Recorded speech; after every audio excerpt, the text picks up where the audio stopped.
Сәлем достар, қалайсыздар, қалай жағдайларыңыз? Сіздермен бірге Кореяда тұратын мен Құлпынай. Бүгін сіздерге керемет қызықты бейнежазбамен келдім. Тақырыбын көріп тұрғандарыңыздай, бүгін Кореяның банясы жайында айтатын боламын сіздерге. Әрине, саунада бар, баняда бар. Бүгін сіздерге саунаны айтпаймын, себебі оны барып бейнежазба түсіріп, видео түсіріп көрсету керек, өйткені көрсететін нәрселер өте көп. Ал баняда қанша жерден камераны алып барсам да түсіруге болмайтын, түсіре алмайтын жер болғандықтан, бүгін осылай сіздерге түсіріп отырмын. Бүгін баняны сіздерге өзімнің жеке оқиғаларымен, қызықты оқиғаларымен бөлісе отырып, Кореяның банясының лайфхактарын айтатын боламын. Егер сіз осы елде жүрсеңіз, немесе келуге мүмкіндігіңіз болып жатса, міндетті түрде бір рет барып көруге болатын, бір рет барсаңыз өмір бақи есіңізден шықпайтын Кореяның банясын айтатын боламын. Ең бірінші, бұл баняға келген кезде, есікті ашып, киіміңізді шешіп, баняның есігін ашып, ішке кірген кезде, бүкіл внимание сізде болсын демесеңіз, онда ең алдымен іш киіміңізге дейін шешіп кіруді ұмытпаңыз. Менің жеке басынан өткен оқиға,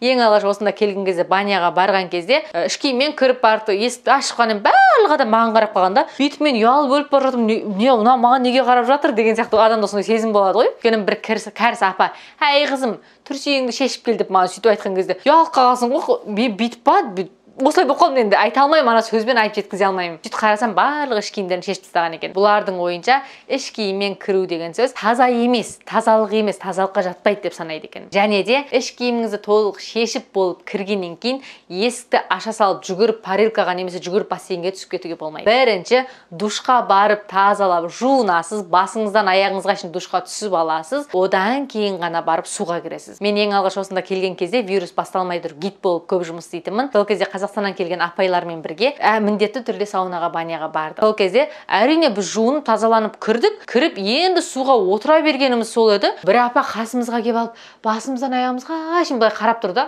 Адам бетіңе осылай қарап тұрса, кәдімгідей бір ыңғайсыз ұялады екенсің. Сосын мен кәрісше білгеннен кейін, жайша қарап тұрсыз ба деген сияқты сұрадым да. Сөйтсем, қасымдағы тәтемді айтты, тәтенің көзін ұстап, "Мына жерлерің жудыңдар ма? Кете ма, ол өзі кетпей ма?" деп қояды. Сөйтіп қарасақ, тәтеміз көзіне көктен жаққан екен. Денесін жуған, бірақ бетін жумай келген екен да. Соған дейін қарайды. Тіпті бір апалар бүйтіп бетіңізге қарау бұлай тұрсын, егер ол кісілердің ұстағысы келсе ұстап та көреді. Мен басында кәдімгідей шок болғам, кейін оған да үйреніп қалдық қой. Құрбыларыммен барған кезде құрбыларымыз бүйтіп келіп алып ұстап көріп, бүйтіп қараңызды. Ана құрбым шок, неге ұстап тұрсың деген сияқты. Бұлар бетіңе тіке қараудан, ұстап көре салудан еш уақытта ұялмайды. Кәдімгі осындай бір қызық оқиғалар болады. Және де жуынар кезде біреудің орнын алып қоймайтындай өз орнымды қайдан табамын дейтін болсаңыздар, жуынатын душтардың жанында кішкентай аппақ тазиктер немесе кішігірім орындықтар болады. Ол орындықтар тұрған жерге барып, сіз жуынбаңыз. Себебі ана жердің адамы бар деген сөз. Орындық жоқ жерге барып жуынсаңыз болады. Және де өзіңізге орын алып қойғыңыз келетін болса, сізде дәл солай орындық пен тазигіңізді қойып орныңызды белгілеп қойсаңыз болады. Содан кейін мына нәрсені міндетті түрде келсеңіздер жасаңыздаршы деп айтқым келетін бір нәрсе бар. Ол денеңізді ездіру. Өзіңіз емес, туысқаныңыз емес, мүлде сіз танымайтын бір кәріс әйелге денеңізді ездіресіз. Кірсеңіз, мынандай оң жағыңызда кішкентай бір немен жауып қойған бөлме сияқты бар. Бөлме емес, бөлме сияқты жер бар. Сол жерде 2, 3, 4 кровать бар. Мынандай тігінен жататын кровать сияқты бар. Сол жерге барып, тігінен жатсаңыз, басыңыздан бастап аяғыңызды саусағыңыздың ұшына шейін таза қылып езіп береді. Ана езген кезде мен кеше ғана баняда езініп жуынып келгенім ғой, мына мен кірем ба деп таң қалып қаласыз. Мамандардың қолы тиген жер таза болып шығады. Ана кісілер мамандар деп айтқым келіп жатыр, себебі өзін жақсы жасайтындар. Әрине бағасы $20 болады. Бұл ақшаны төлейтін болсаңыз, сіз басыңыздан аяғыңызға шейін бүкіл денеңізді ездіріп аласыз. Бұл бір.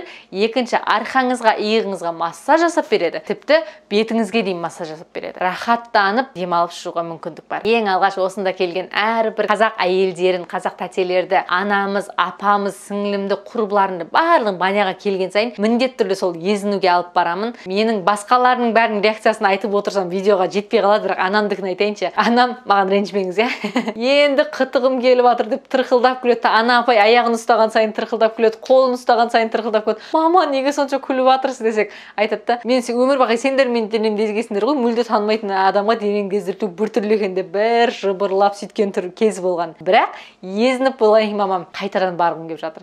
Қазақстанға кетпей тұрып тағы да бір рет барайықшы, ұнап қалған. Өйткені өте жақсы. Ана массаждан да жақсы рахат аласың деп күліп жатыр да. Әрине кетер кезде тағы да бір рет апардық, қатты қуанып қалды. Келсеңіз міндетті түрде осы нәрсені жасаңыз деп айтамын. Кіре жеткен кезде бұларда арнайы мочалка бар, сүлгі мочалка бар. Бұл мочалкасыз сіз езінбейді, сізді езіртпейді. Бұл мочалканың аты Италия мочалкасы деп аталынады. Неге Италия мочалкасы деп аталған? Себебі 1960 жылдары Кореяның Пусан қаласында осы мочалканы жасайтын арнайы аппарат болған. Сол аппаратты Италиядан алып келген екен. Сол үшін бұл мочалканың аты Италия мочалкасы. 1960 жылдан бері Кореяда бұл мочалка өте атақты. Ой, Корея былай тұрсын, осында келген әрбір қазақ кісі үйіне қайтар кезде сол мочалкамен сол кірезетін сабынды өзімен бірге алып кетеді. Сол кезде осыдан 4-5 жыл бұрын кездескен бір апай маған әлі Инстаграмда жазып отырады: Құлпынай, Қазақстанға келсең сол мочалканы ала келші, ақшасын өзім төлеймін деп. Алматыда тұратын тәте бәрі өте қатынайды. Айтады ғой, үйіне бір 5-6-сын алып кеткен. Бала шағамды езген кезде рахаттанып қалады деп әлі айтып отырады. Өте керемет, сондай бір кішкентай қызыл, сары, жасыл мочалкалар бар. Және де егер сіз баняға келген кезде кішкентай қысқа полотенцаға сүртінуді қаламасаңыз, сүртіне алмасаңыз, онда міндетті түрде үйден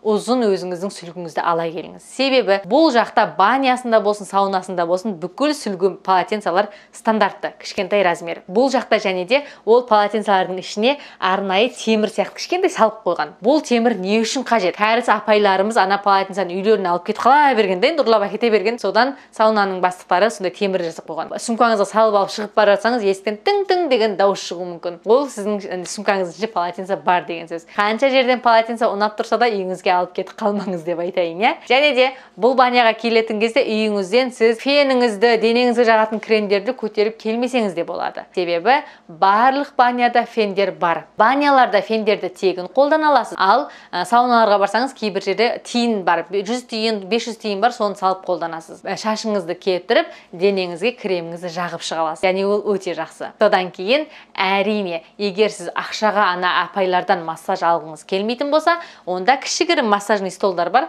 Сол жерге отырып 5-10 минут массаж алып демалуыңызға да болады. Жаңа киімсіз жүрген апайлардың бір-бірінен киімсіз жүруге ұялмағандықтары соншалықты, бұлар отырып алып, киімсіз отырып, 1 сағат, 1,5 сағат ана жерде отырып әңгіме айтып отыра береді. Бұлардың тағы бір әдеті бар. Біреуді жамандап, біреу жайында әңгіме айтып жатса да, сенің көз алдыңда айтып отыра береді. Мысалға, мен мына жерде суда отырмын, екі апай отыр, маған қарама-қарсы отыр.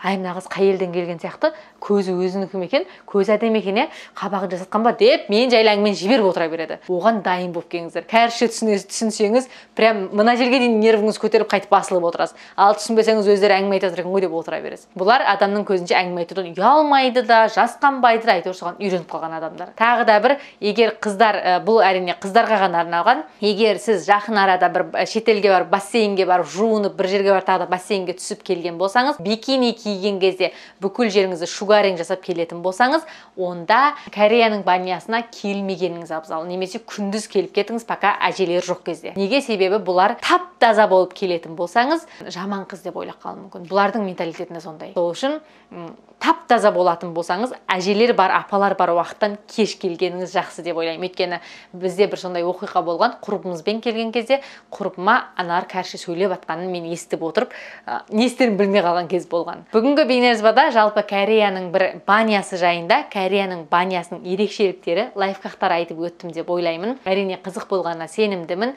Егер сіз осында жүрсеңіз келетін болсаңыз, міндетті түрде барып көріңіз. Өкінбейсіз, өмір бақи есіңізде қалатынына сенімдімін. Бейнежазбаны соңына дейін көргендеріңізге көп-көп рахмет. Барлықтарыңыз жақсы көремін. Бар болыңыздар, бай болыңыздар. Сау болыңыздар.